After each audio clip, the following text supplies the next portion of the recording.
outfits in Confessions of a Teenage Drama Queen.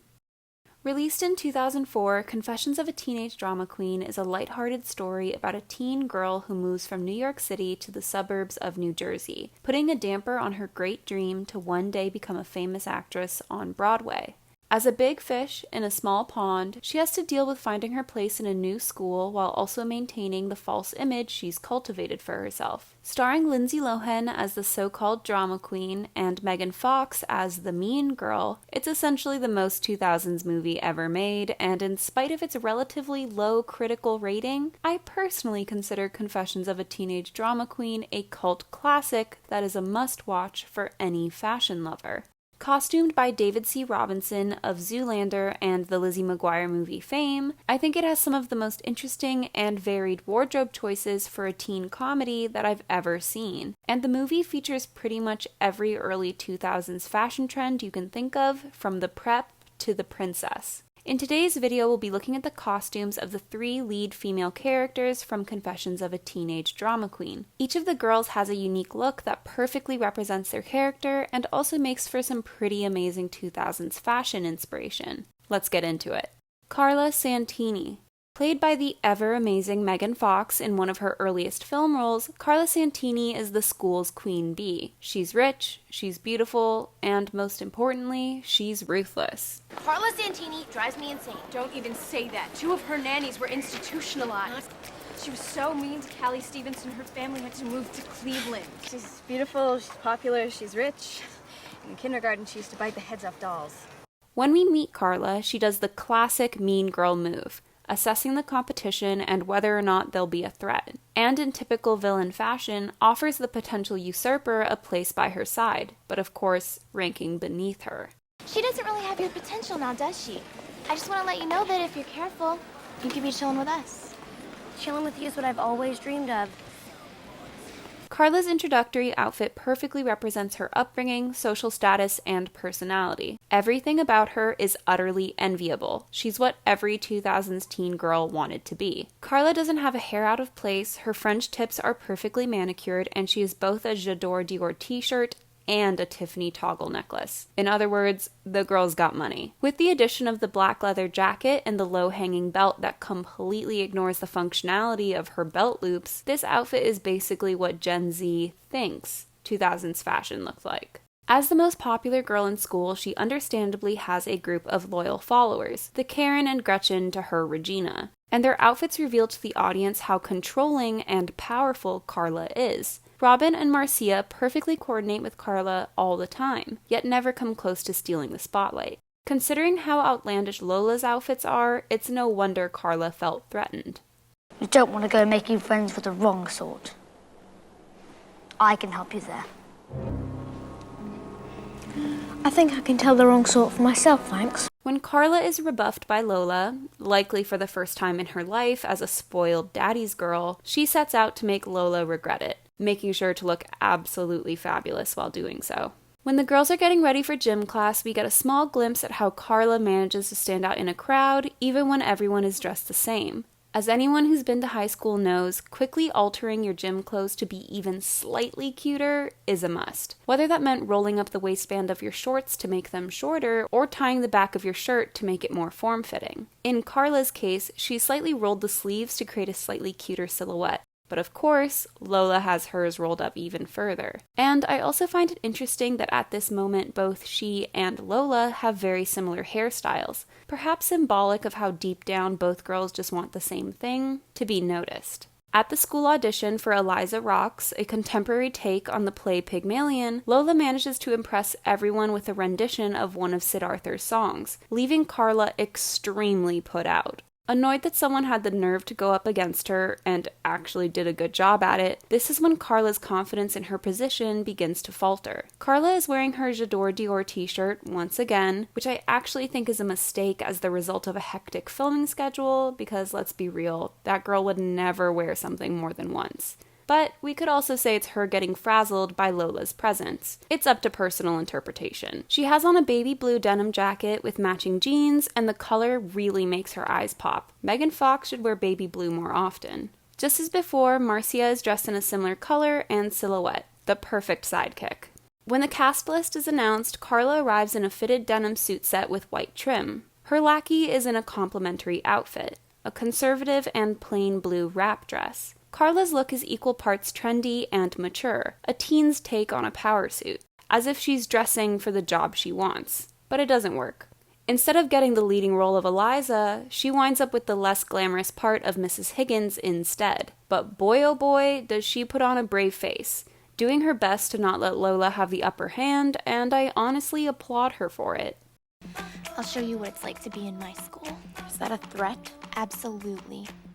Lola and Ella come across Carla in an arcade dance battle, decked out in what I believe is a tan Juicy Couture velour tracksuit with white Puma Easy Rider sneakers. The entire look is basically how the 2000s did athleisure, and I actually think it'd still be cute today. I wasn't able to enjoy the tracksuit trend the first time around, but you'd best believe I'm going to use their current comeback to relive my tween dreams. When you look at the two girls' outfits side by side, you can spot some of their biggest differences. Lola isn't afraid to stay true to her New York roots, whereas Carla looks like the picture-perfect version of an upper-class suburban teen. The scene where Lola and Carla duke it out via dance is perhaps one of the most hilarious moments in the film, but it does make me yearn for a simpler time. The brilliance of the scene is that it is symbolic of how both girls perceive success and power, with each faltering physically when they're not able to overtake the other verbally. Marcia and Robin are once again in similar outfits, both wearing tracksuits and Tiffany toggle charms. Considering they're able to wear enough designer items to keep up with Carla, I'd assume these girls are pretty wealthy.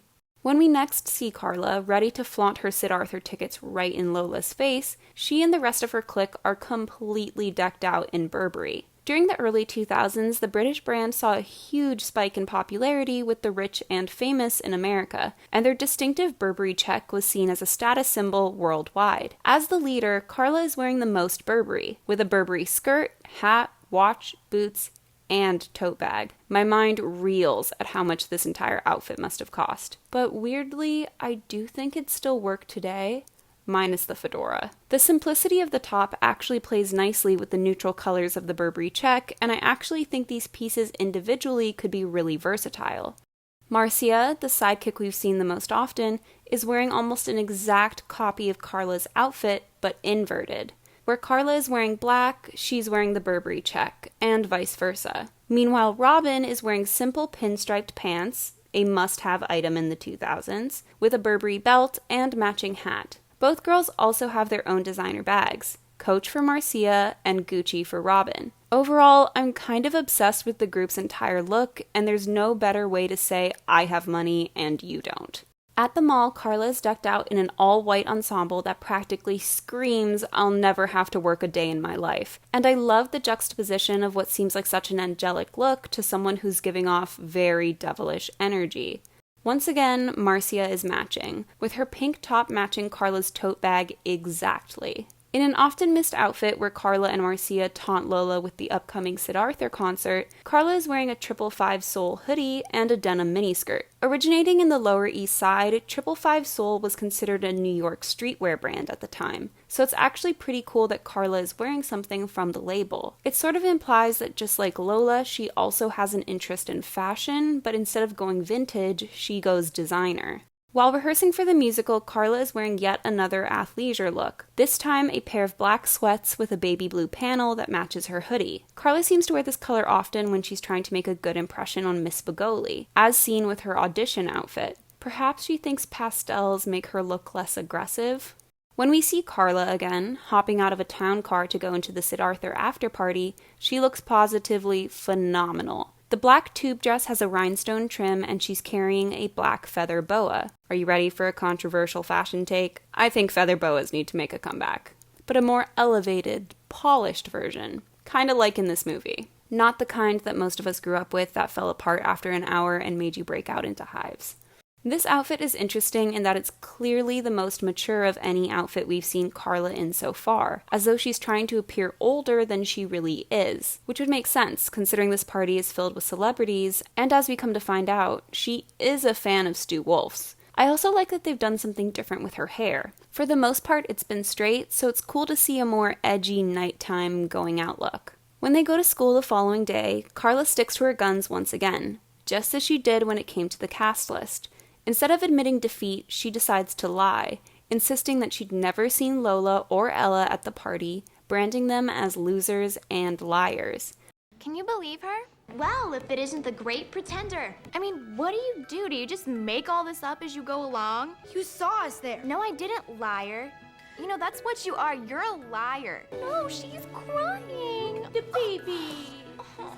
Unlike her other outfits, which are typically balanced out with some white, Carla's outfit here is all black, a full-on commitment to her role as the villain. It still looks like it would exist in her closet, but compared to everything else she's worn, it's far less show-stopping. As the theater production waits to see if Lola will show up, Carla is waiting around in the dressing room in a pair of pink pants and a matching patterned shirt. Like her other pastel outfits, we can understand that Carla is attempting to create a good impression in front of Miss Begoli. The look is youthful, unassuming, and almost childish, but we, as the audience, know better. When we see Carla in Eliza's red dress, ready to take on the role, it looks a little bit different. And not just because they're altering it for Carla's body. It looks exactly the same, but somehow different. When Lola takes the dress from the drama room, it clearly has sleeves. But when they're on their adventure in the city, she tears it, and as a result, she removes the sleeves entirely. Wouldn't the missing sleeves confirm Lola's story that she'd taken it and end this whole debacle? A minor plot hole in an otherwise perfect movie.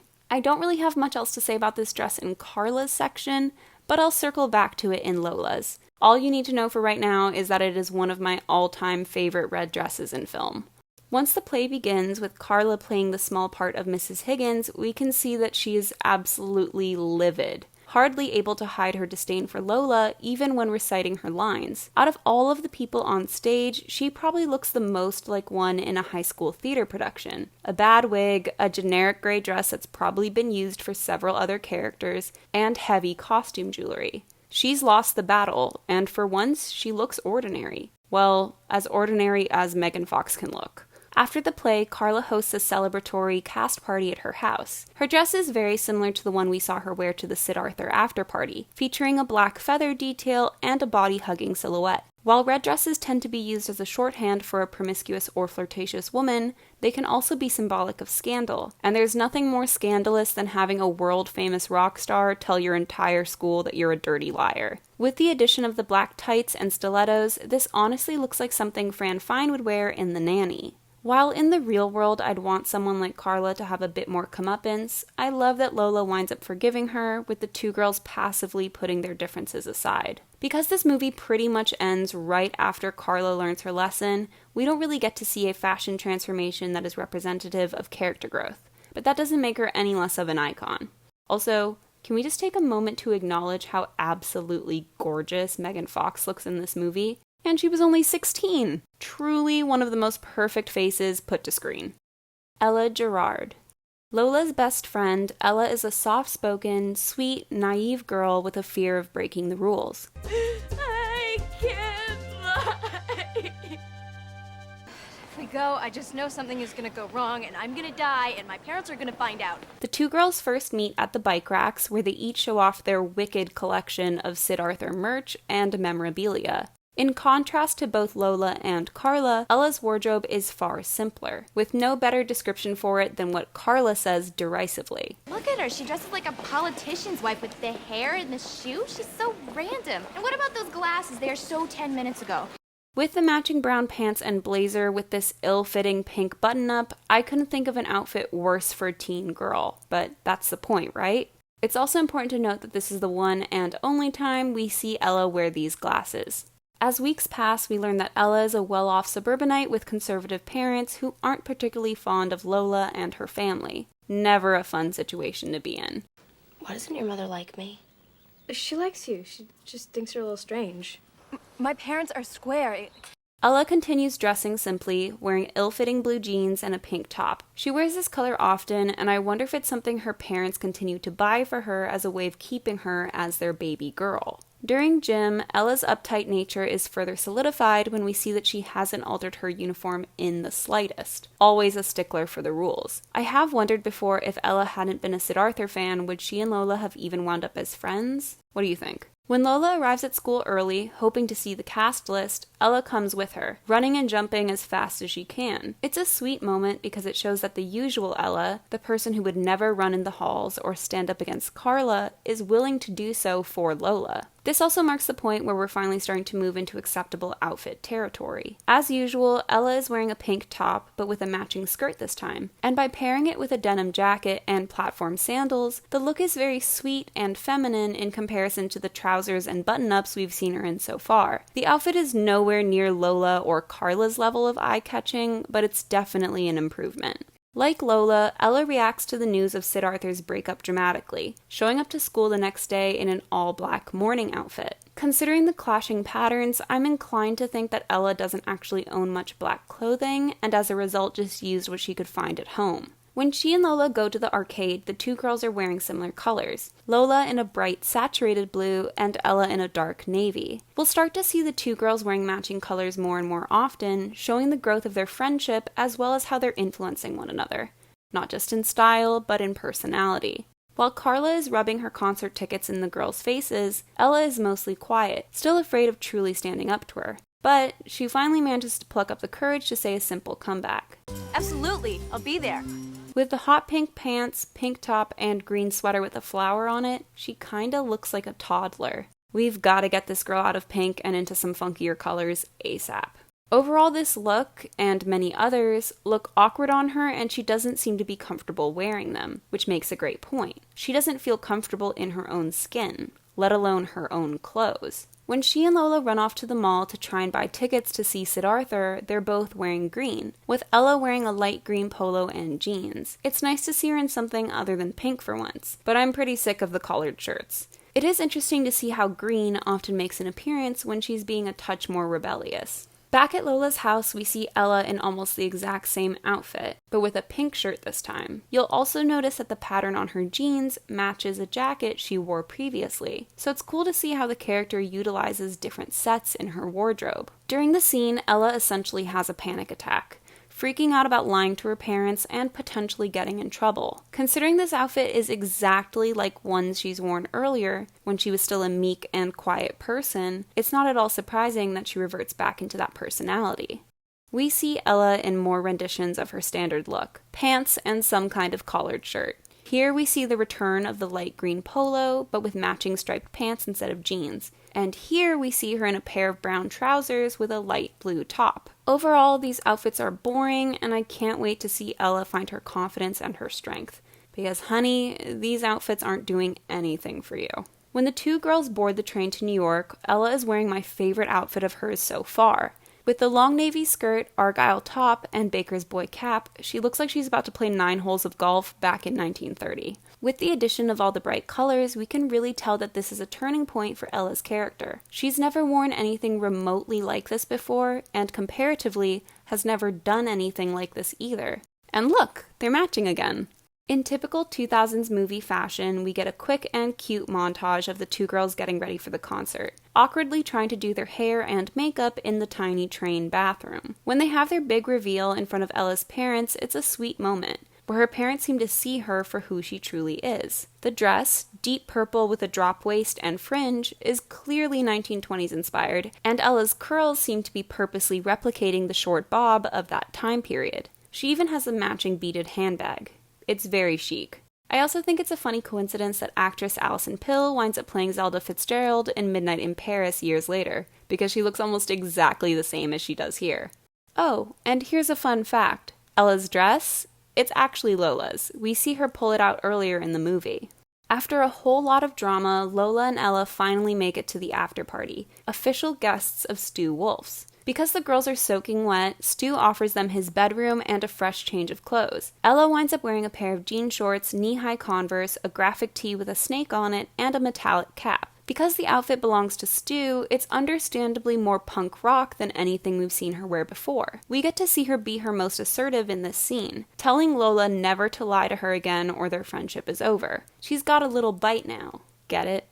Because of the snake? When they return to school, Ella expresses delight at being grounded, likely for the first time in her life. Ella's blue and white dress again matches Lola's outfit, but she's able to hold her own now. The dress still looks like something she'd realistically wear, notice the collar, but with the flattering shape and interesting pattern, it looks far more fun than her previous outfits. Having finally found her individual style, we can see that Ella has found a sense of confidence in herself, totally unafraid to talk back to Carla and even telling her she has nothing to prove to her. I don't have anything to prove to these people, nor do you. Ella, this is no time for your newfound personality. Ella's outfit when she comes to fetch Lola is my favorite outfit of hers in the whole movie, and I wish we'd gotten to see her in a well-tailored suit more often. It also shows how important wearing something that's the right size is. She looks instantly more polished and fashionable than she did in any of her other pants. The little neck scarf is a nice touch as well, considering we've seen Lola wear scarves in various ways throughout the film. Ella's picked up a few tricks. The moment is one of both strength and vulnerability, with Ella telling her friend that she needs to get it together and get to the play. There are people counting on her. At Carla's party, Ella wears another dress, this time with a deep neckline and drawings of a seaside town. It's a sweet look that calls back to Ella's supposed politician's wife aesthetic from the beginning of the film, but elevated with the addition of pearls and a flipped-out bob. I do wish we'd seen her in another great suit, but this works too. It's always fun watching a character discover their personal style because it tends to be a reflection of that character learning to accept themselves, and I just love that for Ella. Lola, steppe. The heroine of our tale, the movie begins in a fantasy sequence where Lola imagines a romanticized version of her life in New York. She bids farewell to her mother and sisters while she remains in the city, overjoyed to finally be free. In this first fantasy sequence, Lola is dressed as Audrey Hepburn as Holly Golightly, with the awning of her hotel resembling a Tiffany's jewelry box, an ode to the movie Breakfast at Tiffany's. This sequence reveals Lola's more dramatic nature and love for acting, as well as her habit of ignoring reality in favor of her imagination. You'll notice that in the various fantasy sequences, Lola's bottle cap necklace takes on a different appearance, in this case looking like pearls, really driving home the Holly Golightly imagery. You'll also spot a Louis Vuitton Murakami monogram mini speedy bag in the fantasy. But in real life, Lola never wears any designer items. Besides revealing her wish to be independent, the fantasy also shows her innate desire for more material objects and wealth. You have to wonder if maybe she could have been friends with Carla. When she leaves New York for New Jersey, she wears an outfit that is the epitome of grumpy teen. On top of her I Heart New York shirt, that no self-respecting New Yorker would ever wear, she's layered a mesh top that creates a somewhat edgy appearance. On one wrist, she has a leather cuff, and on the other, a stack of black jelly bracelets. Must-have accessories for any alternative teen in the 2000s. We also briefly see her in a black veil, mourning her departure, and it's absolutely perfect. This outfit reveals how Lola dresses for every occasion and uses her wardrobe not only as a way to garner attention, but to express her inner feelings. She's upset with her mother's decision to move, and what better way to let out that frustration than by making herself look as gloomy as possible while giving her mother no choice but to be reminded of New York every time she looks at her. As she's setting up her bedroom, plastering a larger-than-life poster of Stu Wolf on her wall, Lola wears what one might consider a typical at-home, comfy outfit, a t-shirt and gray sweats. But the yellow silk robe adds a touch of sophistication and fashion to the otherwise plain outfit. It's interesting to see how Lola adds little bits of drama to her life, even in the quiet moments. On her first day of school, Lola wears an outfit I remember loving as a kid, but now it makes my brain go, huh? She's got on gold-flared pants, a weird fringe belt, a puffy sheer top, and a head wrap. The outfit seems to have its roots in the boho chic and glam rock subcultures, but I'm also getting some Lawrence of Arabia vibes. And considering this wouldn't be the first time we've seen Lola take inspiration from a movie, I have to assume it's on purpose. The outfit immediately winds up drawing attention to Lola, making her stick out like a sore thumb, with many characters in the background staring at her as she goes about her day. Because Lola has grand aspirations of becoming an actress, calling herself a legend in the making, it wouldn't surprise me if she purposely picked out clothes that would garner a reaction. Probably shouldn't draw so much attention to yourself. In case you haven't noticed, I like the attention. Chill. However, in spite of how outlandish the outfit may seem, if we look at the color palette, it's relatively muted in comparison to many of her other outfits throughout the film. So perhaps this is Lola dressing down. When she goes to Ella's house, the two girls have a small spat when Lola discovers that Ella's parents have a negative idea about her mother. Lola's shirt in the scene features a print of Marxist revolutionary Che Guevara, whose image became a symbol of innovation, change, and hope, perhaps foreshadowing how Lola is going to change Ella's world. With the inclusion of the military pants and jacket, I also wonder if perhaps Ella's conservative parents actually think Lola is a Marxist. Although, it's also possible that she's just a kid who picked up a t-shirt she thought had a cool design without any idea of whose face she was wearing. Also, the look kind of reminds me of the one Lindsay Lohan wears in Freaky Friday, down to the useless belt. Having also worn army pants in Mean Girls, I think I'm gonna have to snag myself a pair.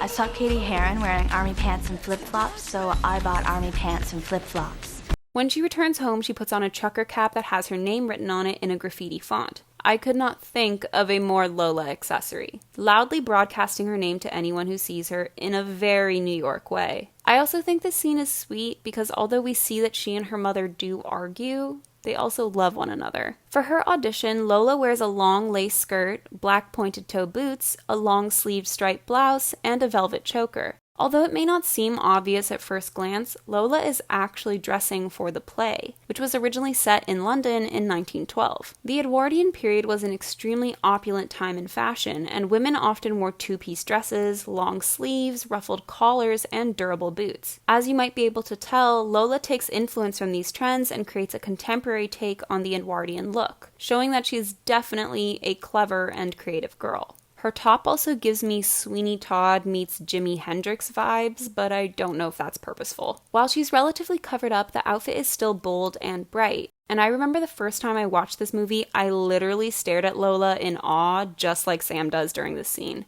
It's really such a great way to highlight her individuality and confidence. Lola's next outfit is one I would wear today. She's wearing an amazing leather patchwork coat, flared jeans, red platform heels, a rusty colored baker's boy cap, and a blue tank top. Overall, what makes this outfit is really the jacket. It makes the entire look authentically vintage and incredibly 1970s. I wonder if this is Lola's take on a Penny Lane outfit, what she'll be remembered for as a muse. There's also something very New York about this look, and we can see some of Lola's New York attitude come out when she's confronted by Carla. Look what the wind blew in. Look what the cat dragged in.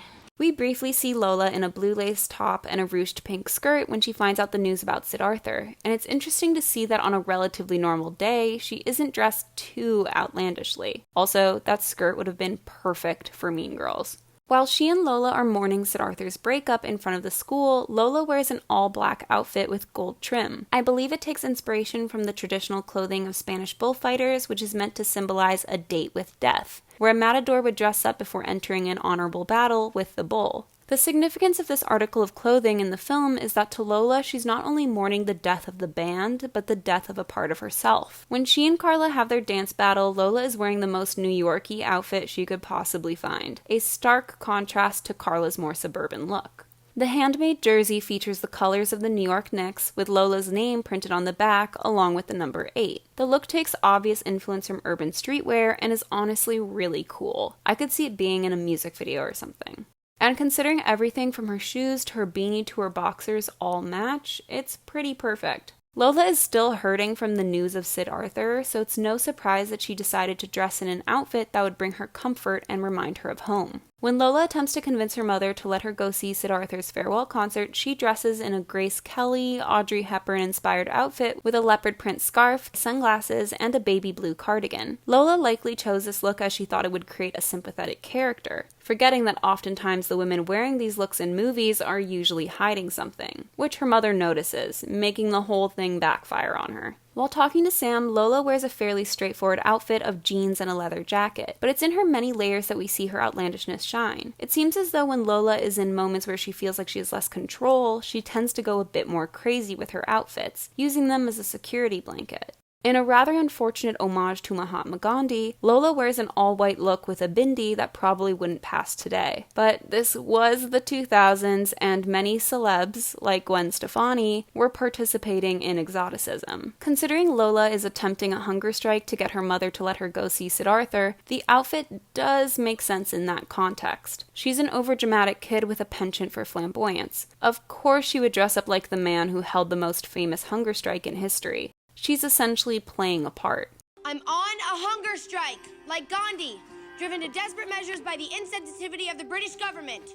Not one morsel will pass my lips until you say I can go see Sid Arthur. It's during this moment that we also find out what a huge liar Lola is, telling Ella her father had tragically died when really her parents were just divorced. It shows that no matter how hard she tries, Lola is still just a kid who has trouble processing complex emotions and that she wants to try her best to avoid reality. Also, interesting how she's wearing white, a color typically associated with innocence, when she's anything but. At school the next day, Lola wears a pair of jeans belted with a scarf and a sequined peacock top. I swear to God, I had this exact outfit at one point. Besides peacock motifs having a serious moment of popularity in the 2000s, there's also a deeper meaning to having this animal appear on her clothing. Lola is peacocking, trying to portray herself in a better and stronger light to help her stand out against her competition, Carla. Lola knows she doesn't have the tickets, but Carla doesn't. And as we know, Lola can lie her butt off. So her inability to admit the truth about the situation, even if it may cause more trouble in the long run, makes perfect sense for her slightly stubborn character. Lola's next outfit once again gears more punk, similar to these other two looks. And considering it's the style she wears most often, I'm thinking it's probably her favorite. She's got on a studded belt and bracelet, green animal print fingerless gloves, a cowl neck top, and the same black pants from earlier. When she and Ella are hanging out in her room, Lola asks her mom for money for a new dress, saying it's for Carla's party, when it's really for the concert. Lying yet again. The outfit she's wearing is one of her wackier choices. Red capris, a blue polo with matching knee socks, and a striped crocheted bucket hat. Overall, very busy and very confusing, likely mirroring Lola's current mental state of not only not having tickets, but also not having anything to wear. Might as well just wear this to see Stu. Nothing else to wear anyway. She's gonna be the dowdy redhead who doesn't know how to dress. Later that day, when she, her mother, and Ella go to talk to Ella's parents, we see that Lola has changed into a different outfit. The blue outfit is similar in style to the headscarf outfit from earlier, where Lola was trying to appear demure and innocent, but Ella's parents don't know her that well and fall for the disguise hook, line, and sinker. Something about this outfit reminds me of the blue suit Lindsay Lohan wore in 1998's The Parent Trap, or maybe Grace Kelly's dress in 1955's To Catch a Thief. We can also see where Lola gets her theatrical and fashionable nature from, as her mother has also changed into something a bit more conservative to meet Ella's parents, hoping to improve their impression of her. In another fantasy sequence, Lola transforms into Marilyn Monroe in The 7-Year Itch. The gorgeous white halter dress looks absolutely spectacular on Lindsay. She's also wearing a pair of Louboutins. Good for her. In this fantasy, she's dreaming of dancing with her idol/male celebrity crush, Stu Wolf, who winds up placing a diamond version of her bottle cap necklace around her neck. This is perhaps the one and only problem I have with this movie. It's quite natural for young girls to develop nonsensical crushes on celebrities, but it's definitely weird to see it play out on screen. The actor playing Stu Wolf is 13 years older than Lindsay Lohan, who at the time of filming was only 17. So it's incredibly uncomfortable to watch Lindsay do a Marilyn Monroe impersonation while dancing with a grown-ass man who tries to kiss her. While yes, part of his character's story requires him getting drunk and being a fool, it's still weird to see a girl who's supposed to be, 15? Fantasize about being his Marilyn Monroe. Boy bands existed at this point with massive popularity, so why not make the guy she has a crush on closer to her age? Or at the very least, erase the romantic subtext. It's one of those things, like Cher and Josh being ex-step-siblings in Clueless, that could easily have been changed to not be creepy. While rehearsing for the musical, Lola wears her version of dancewear, an oversized off-shoulder tee, a flowy tie-dye skirt, leg warmers, and a sweatband. It's very 80s meets 2000s, and despite being in a crowd of people, she still manages to stand out. Compared to many of her other outfits, which seem to take inspiration from the 70s, this outfit seems a bit out of character. And considering she's convinced Sam to steal the dress for her and is worried about him, it reveals how she's currently flustered.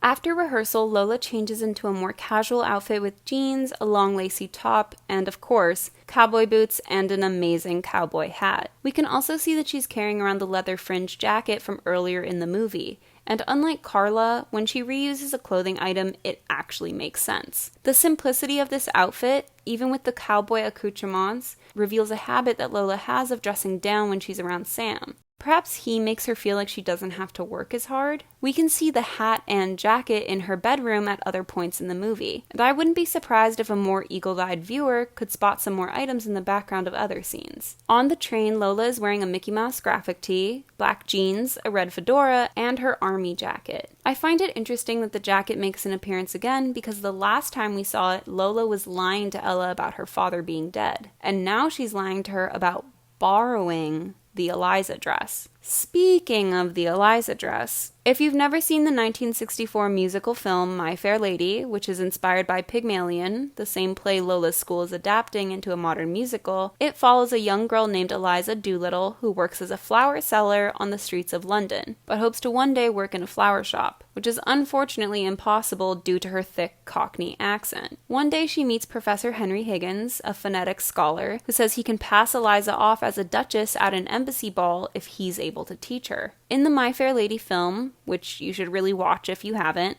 there's a moment where Eliza goes to the races at Ascot, and in the scene she wears an absolutely spectacular white and black floor-length gown designed by Cecil Beaton. What casual viewers of Confessions of a Teenage Drama Queen might not realize is that the red dress is a contemporary take on that same dress. Note the fluted sleeves, lace collar, bow, and velvet trim. The biggest differences are in color and length, but the similarities are definitely there. When Eliza is wearing the dress in My Fair Lady, it's a moment where she's attempting to deceive others into thinking she's someone of importance and of higher standing, but she fails. Move your blooming ass!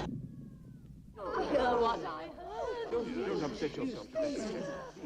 Lola is doing the exact same thing in this movie, trying to bluff her way into the concert in order to make both Ella and Carla think she's cooler than she really is, and unfortunately coming up short. The red lace shrug with sequins is actually a separate piece from the tube dress, and we see Lola not only rip it over the course of the evening, but she takes it off entirely. The shrug also has pins of Stu on it, symbolizing his importance to her. But with the shrug off, we can see the beginning of the illusion being shattered. She's no longer completely enamored with him. In Stu's bedroom, Lola picks out a black muscle tee and red and black patterned flared pants. Once again, we see her wear studded accessories, a choker, and a belt, and she looks completely at home in the outfit. She's a rebel at heart. Her next outfit is one of my favorites in the entire movie because it's just so absurd and yet utterly perfect. The look, which gives me 60s mod vibes, consists of a light blue dress with a cutout layered underneath a sheer, beaded, and feather-trimmed pullover and adorable white cowboy boots. It's an outfit that demands you look at it, and only the truly confident could ever pull it off, which is kind of perfect for the situation because Lola thinks she's won. Feeling dejected because of Carla's lies,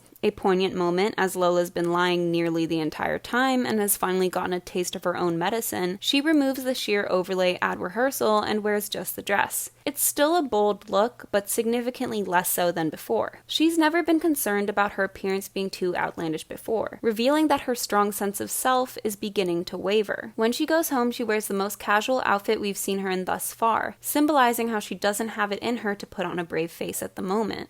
This is her low point. When Ella comes to drag her to the school play, Lola is wearing a pink camisole with green trim and matching satin bottoms, something that looks incredibly cozy. After a pep talk / scolding from Ella, she's able to find the strength to face her naysayers and go to the play, grabbing a gorgeous coat that matches her outfit perfectly, turning it from drab to totally fab. Not gonna lie, I want it for myself. Lola's costumes for the play range from ordinary to utterly spectacular. Her first outfit is a white and yellow checkout uniform, symbolic of the character of Eliza's innocence and optimism. Her next outfit, a gray belted pinafore on top of a button-up with a tie, is super cute, and honestly looks like something you'd see in an early episode of Gossip Girl. The next dress, a white and yellow belted empire dress with a matching daisy choker, mirrors her first costume in the play, showing how the character has come full circle, while the white gloves are an ode to My Fair Lady. When we finally see the red dress in the context of the play, she's also wearing white opera-length gloves and a long 1920s-inspired cocoon coat with a fringe. Her final outfit in the play is a hot pink set with sequins and ruffles. With the blue backup dancers, the outfit easily pops, and I could see any real pop star of the time wearing something similar on stage. Also, Has anyone other than Lindsay Lohan looked this good in low-rise pants? At the cast party, Lola keeps her hairdo from the finale with all of its crimps and clip-in highlights, but switches into an utterly fantastic purple and pink dress with a fringe and a matching stole. Like Carla, she's one of the most dressed up people there, showing us that Lola is back. After Stu personally returns Lola's bottle cap necklace, we see our final fantasy sequence. In it, she is dancing with Stu, wearing a blue suit, while she has a blue version of her party dress. Even her pink highlights have been switched out for blue ones. It's interesting to see that while she still is fantasizing, she's more grounded in reality than before, preferring it even. Which outfit in Confessions of a Teenage Drama Queen was your favorite? I hope you enjoyed this video. Don't forget to like and subscribe, and I'll see you soon. Bye!